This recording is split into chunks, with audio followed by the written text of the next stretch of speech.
Hello everybody, welcome back to Everything Actually with me, your host, Ashley Fisher. Today is episode 36, yay! And it's gonna be all on how to be cool, sexy, and attractive. Not totally, it's pretty much more about things that I notice others doing in social scenarios that I think, wow, they're really cool. That is essentially what all of these things come down to. They do all follow an overarching theme. That being, when people are authentically themselves and expressive, keyword expressive, in every way they feel fit. That is what I think makes you cool. I have about 10 examples, so let's knock them out. Number one, when they aren't scared to do something. This is the example I think of. Do I want to give a demonstration? I'll give a demonstration at the end. There's like a sorority bonding type of thing, right? It was for new members. You sleep at the sorority house for one night. It was super fun, and the older members kind of, play games and like we did manhunt in the house. Really cool. And one of them was this like cow thing, right? And there was this girl, Haley, shout out Haley.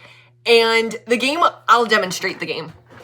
You go like this and you stare at somebody else and you go, moo, and you just, whoever does it longer wins. And obviously that's like kind of embarrassing. Like, things are only embarrassing if you think that they are. You can't be embarrassed if you don't feel embarrassed. It's a whole social construct, whatever. Whatever. But basically, she did that, and I'm like, that is literally, now we're friends. We literally still Snapchat. But that is like the one thing that she did that I was like, she's cool. And as I said, yeah, I guess you would think that's kind of like embarrassing, weird, whatever, but the fact that she did it with her whole she was like the reigning champion. Like, she literally beat every single person at mooing at them. So yeah, and then I said I made a TikTok that was me lip syncing to a musical audio, like a theater type of thing, and I was very like expressive, whatever, and I just think that is also another thing somebody can see and be like, oh my gosh, that's so cringe. But when I see somebody else doing that, I don't think that. I think, like, wow, that's really cool that they're able to express themselves, that they don't care what other people think. That's number one, when people really get into something. Number two, once again, very similar, getting into karaoke and having a fun time with your friends. Just if I'm at some public place and there's a group of people doing karaoke, or even one person doing karaoke and, like, not being mean to the people who are like, whatever, but the people who are like, into it, like, I think those people are so cool. Another one, I said when people dress up for things. So I said like a costume to a show or body paint for a game. So me and my mom went to this vampire circus and we dressed up as vampires, and it was so cool. And obviously not everybody dressed up. I would not say majority. I would not even say maybe 10% dressed up, but we did. And I think that makes us really cool. Another one, when people cheer loudly for who they care about or show up with face pops or something. So when there's a marathon and somebody shows up and is so out there and screaming, or, when there's a graduation and you see a young girl walking across the stage and her dad stands up and screams and says, "That's my daughter." Like, things like that, I think are so, I love that. Next one, when people pursue something they're passionate about, even if they might be uncomfortable, like a podcast or a music career. So obviously I'm pursuing having a podcast and a YouTube channel. But when I see other people doing it, I just think, I don't want to keep repeating that phrase of, wow, that's really cool. But you know what I mean when somebody's pursuing a music career, even though obviously I would say majority of the people are not pursuing a passion of that nature. Majority of society is pursuing the stereotypical 9-to-5 career. So when I see somebody pursuing their passions and their interests and really making that effort to make a career out of it, the main ones I'm seeing are like streamers, TikTokers, having a podcast, having a YouTube channel, or playing at live shows, doing your own music, DJing, things of that nature. I think that that's cool. Next one on the list, when someone has niche interests like bowling or knitting.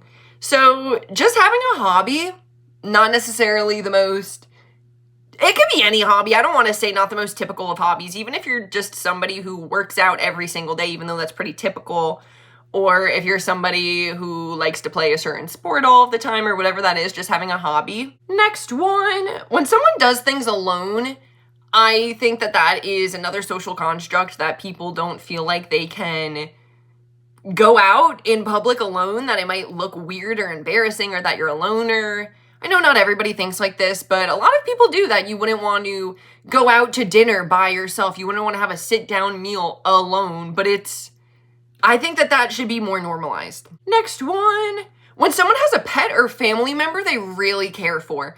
So if a guy has a dog and he is raising that dog like it's his own child, I just think that that's something special about somebody. Or if they have a younger sister that they really take care of, something like that. When someone's passionate about a sport or music, this is kind of similar to the hobbies, but just when there's somebody who really works on their craft every single day.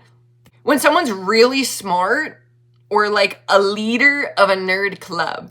So if you're president of chess club, president of debate club, or yeah, just if you're really smart as in you've made dean's list every semester in college, or if you study 5 hours a week. Next one, when someone pursues their true interests and meet friends through it.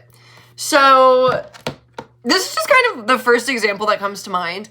My dad plays pickleball a lot, and he now has a group chat with all of his pickleball friends, and I just think that that's funny and interesting and cool. I'm like bothering myself by how much I'm saying it, but that is the theme of this podcast episode, and I don't know how to get around saying it. Oh yeah, so basically he just met friends through playing pickleball because that is his main hobby, but it's nobody in my family wants to go every single day, you know what I mean? So he had to find his own group of people, and he did. Next one, when people dress differently or do their hair and or makeup differently. This reminds me of the emo style. Obviously, if you look at somebody like that, you're like, I just think that that's so cool. I think that they look really cool, but that it's not normal. And I think one of the things that attracts me to it, as do all of these ideas, that they're not something that people are comfortable with doing. Some of these things on the list are different than the norm. And then this is just how I wrapped it up. I said, basically, I love when people are authentically themselves and support their loved ones and themselves and share to the world what they like. So just when you are authentically yourself, I think that that is what makes you who you are, and that if you're not scared to show that to everybody else and can hopefully make it normalized to be who you are. You know, when you see those memes and it'll show 6 girls walking into a bar and they're all wearing black high-heeled boots, black mini skirt, black leather jacket, and a white t-shirt crop top, and it's like copy paste, copy paste, copy paste. Or even with guys, you could say the same thing with guys, that they're all wearing, I don't know, Nike sneakers, those Air Forces, and then cargo shorts, and then a polo. All guys dress the same on game day. You know what I mean? So then when you see somebody who is doing something different, isn't following what everybody else is doing, I think that that makes them stand out, and I think that that's what makes you unique, and I think that everybody is trying to conform to what everybody else is doing, and it's making things so boring. Literally that. If you look at a group of people, and you know what, I always hate to be hating on somebody else. I'm not trying to hate on those people who do follow the stereotypical style that everybody else is doing, because obviously we all follow trends. However, I think that you should be conscious of it. I think that you should realize how often you do it. And most importantly, I think you should realize if you are conforming to these standards, if it's not who you authentically are, you have to realize, do I like dressing like this? Is this how I like to be portraying myself? Is this how I like to be seen? Or are you just doing it because everybody else is doing it and you don't want to make waves or whatever? Yeah, literally a 10-minute episode. Kind of got a little rocky because it was just a bulleted list that it was what I think make other people cool. And as I keep saying, it's just being yourself and being different. And I'm not trying to say like force yourself to be different, but I am saying everybody is different. No two people are the same. I just think that especially when you're younger, and this is a psychology fact, younger people, especially like teens, you want to be accepted and you're always looking for approval. So this means that you want to be in a group. You want to belong to a tribe. That's the first part. To belong to this tribe, you kind of need to show that you belong to them. That means that you're all speaking the same way, you all like the same things, you all dislike the same things, you all dress the same way, you all look the same, more or less. And I hope that that is abundantly clear in like middle school, in high school, and even college, that there's cliques. And then I guess before and after you reach that, progression phase in your brain and whatever, that you start getting out of it and you start caring less of what other people think and start doing what makes you happy. Because this is another key point of this episode. Why would you live your life for somebody else? Why are you doing something for approval from somebody else? I think that your approval of yourself is the most important thing. If you think you look good, if you feel good, then that's how you should be embodying yourself every single day. You shouldn't be saying, oh, I'm going to wear this because everybody likes when I wear this. Everybody treats me this way when I wear this. Because I'm not going to ignore that fact either. If I were to go out dressed like a bum, I'm going to get treated differently than if I were to go out wearing what the average person of my demographic would be wearing. You know what I mean? So, yeah, guys, not gonna lie, I am a little scared to watch this back. I am a little scared. With that all said, guys, thank you for listening. Thank you for watching. I do apologize. It has been about a week since I've recorded, but you know where I am active? TikTok. So that is linked below in the bio. Now, with that all said, thank you for listening. Thank you for watching. And thank you for everything, actually. Bye, guys.